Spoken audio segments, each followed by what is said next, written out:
कंकाल का रहस्य। चौरा गांव के खेतों में इन दिनों खुदाई का काम चल रहा था। असल में इसी गांव से होकर एक अच्छी सड़क गुजरनी थी, इसलिए यहाँ खुदाई शुरू की गई थी। अचानक एक दिन खुदाई करने वाली मशीन से कुछ टकराता है। बाद में जब खोजबीन की जाती है तो वहाँ से 2 कंकाल मिलते हैं। पुलिस गांव के लोगों से पूछताछ शुरू करती है। आप लोगों को क्या लगता है ये किसके कंकाल हो सकते हैं? अरे साहब, हमें क्या पता ये किसके कंकाल है, आप ही लोग पता लगाइए, हम लोग तो बहुत ज्यादा डरे हुए हैं। हाँ, हमारी फॉरेंसिक टीम अभी आ रही है। ये बताओ कि इस गांव के रहने वाला कोई जोड़ा गायब तो नहीं ना? क्योंकि शुरुआती जांच में तो ये बात सामने आ रही है कि एक कंकाल किसी पुरुष का है तो एक किसी महिला का। साहब, हमें तो बहुत डर लग रहा है। ऐसे कंकाल मिलने का मतलब गांव के आसपास ही किसी की हत्या हुई है या फिर किसी को जलाकर मार डाला गया है। हाँ साहब, हम अपने परिवार को लेकर बहुत ही ज्यादा परेशान हैं। देखिए, आप लोगों की परेशानी हम समझ सकते हैं, लेकिन आप लोगों को पुलिस का सहयोग करना होगा, क्योंकि आपके सहयोग के बगैर हम ये पता नहीं लगा सकते हैं कि आखिर ये किसके कंकाल है और इनकी हत्या किसने की। ठीक है साहब, गांव के लोग आपका पूरा सहयोग करेंगे। हाँ साहब, पूरा सहयोग करेंगे। तो फिर ठीक है, हम अपनी जांच शुरू कर देते हैं। कुछ दिन बाद जांच रिपोर्ट आ जाती है। पता चलता है कि ये कंकाल करीब 20 साल पुराने हैं, यानी 20 साल पहले किसी जोड़े की हत्या कर शव को यहाँ पर दबा दिया गया था। इंस्पेक्टर राघव, ये बताओ कि 20 साल पहले की मर्डर मिस्ट्री क्या अब सुलझ सकती है?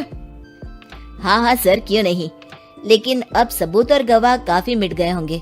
मुश्किल तो होगी, लेकिन शायद किसी परिवार को इंसाफ मिल सके। इंस्पेक्टर राघव, आप बिल्कुल सही कह रहे हैं।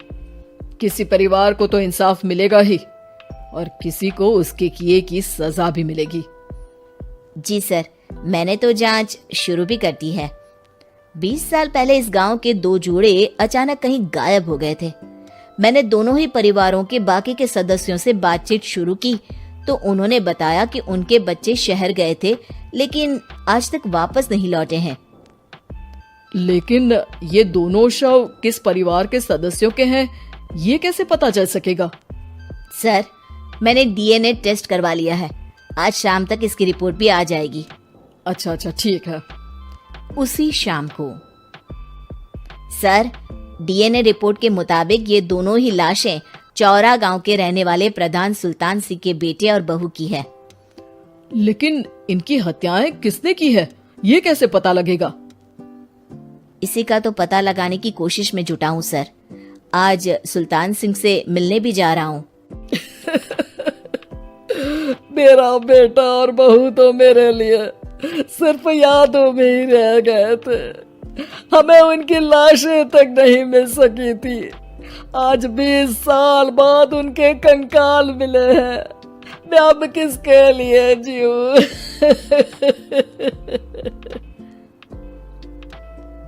लेकिन सर, क्या आपकी किसी से कोई दुश्मनी थी?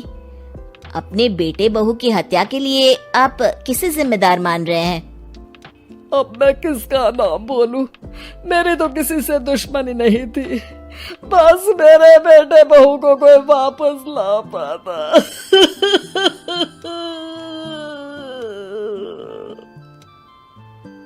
इसके बाद सुल्तान सिंह फूट फूट कर रोना शुरू कर देते हैं।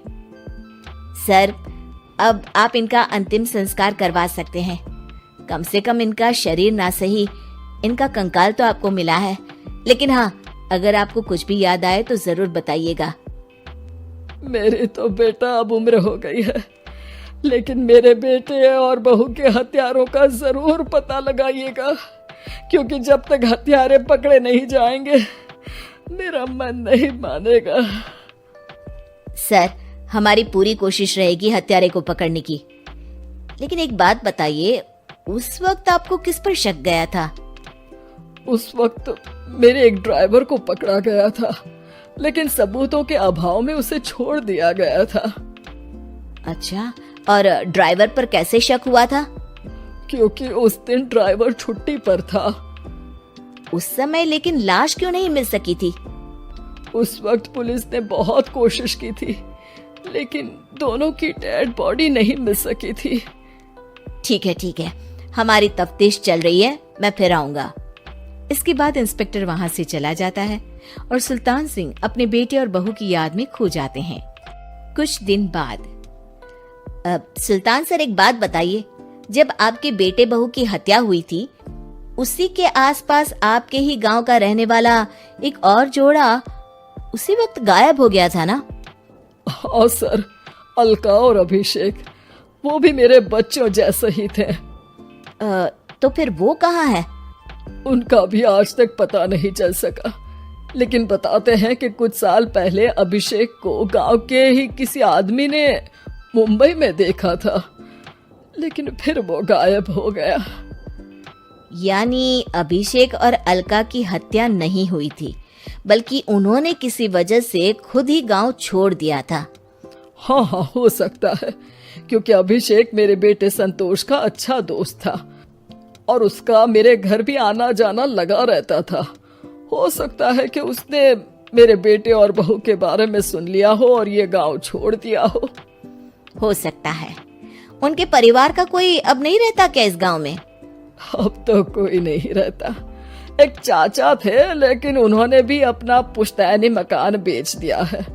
वो भी अब कहीं शहर में ही बस गए हैं। ओह, अभिषेक और अलका के बारे में भी पता लगाना होगा। हो सकता है कि वही इस हत्या के बारे में कुछ बता सके।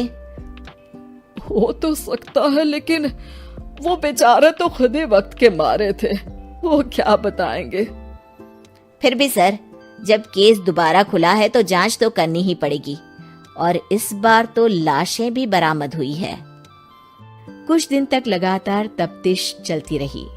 एक दिन थाने से सुल्तान सिंह को फोन आता है। हाँ, कौन बोल रहा है? सर, मैं कांस्टेबल तुलाराम बोल रहा हूँ थाने से। आपको थाने आना पड़ेगा। थाने? लेकिन क्यों? सर, किसी की पहचान करवानी है। अच्छा ठीक है, मैं दोपहर तक पहुंचता हूँ। सुल्तान सिंह दोपहर में थाने पहुंचता है। कई पुलिस के अधिकारी वहां मौजूद रहते हैं। सर, आपके बेटे की हत्या का रहस्य आज शायद सुलझ जाए। अच्छा इंस्पेक्टर राघव, पर वो कैसे? सर, उस आदमी को देखिए, क्या वही अभिषेक है? सुल्तान सिंह की आंखों में हैरानी से आंसू आ जाते हैं। हाँ सर, यही अभिषेक है। ये आपको कहाँ से मिला? सिर्फ अभिषेक ही नहीं, बल्कि इसकी पत्नी अलका भी इसके साथ है। मैडम, जरा अभिषेक की पत्नी को लाइए। जैसे ही अलका को पेश किया जाता है, सुल्तान सिंह जमीन पर गिर जाते हैं। सुल्तान सर, क्या हुआ आपको? आप अलका को देखकर गिर क्यों गए? सुल्तान सिंह सर पकड़कर बैठ जाते हैं। ये अलका नहीं, बल्कि ये तो मेरी बहू रितु है। पूरा थाना एक दूसरे का मुंह देखने लगता है। क्या? इसके बाद हर किसी को दो कंकाल और हत्या का रहस्य समझ में आ गया। अभिषेक और रितु ने मिलकर संतोष और अलका की हत्या की थी और लाश को जमीन के नीचे दबा दिया था। आज 20 साल बाद इस हत्या का रहस्य खुल सका था कि अवैध प्रेम संबंध में दो मासूमों की जान गई थी।